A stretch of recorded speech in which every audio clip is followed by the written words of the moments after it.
মাংস লাগেছে আমাদের ভাই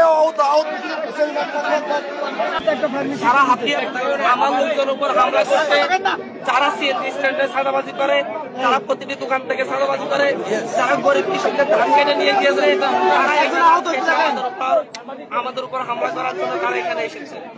আমি এই জায়গায় এসে আমি এখানে একটা বসেছি, আমার সাথে মানুষজন বসেছে, যারা মানুষজন তাদেরকে তাড়া দিয়েছে তারা এখন পালিয়েছে।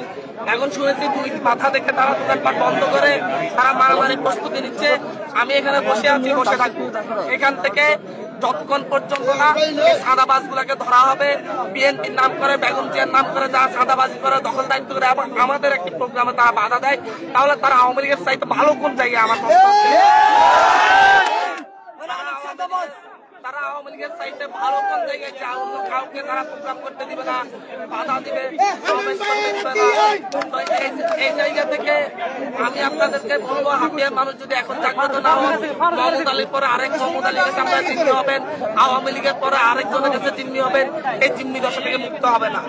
আমি আজকে যদি এখান থেকে যদি আমি এখন চলে যাই, তাদের এইটা পরে, তাদের এই সবের পরে কালকে এই বাজারে প্রত্যেকটা দোকানদারকে তাদেরকে চাঁদা দিতে হবে।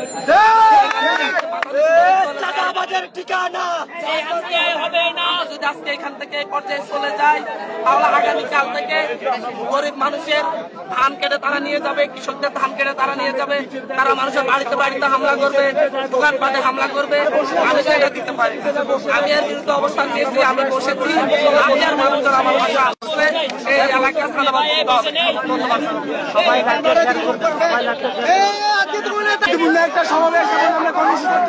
হঠাৎ করি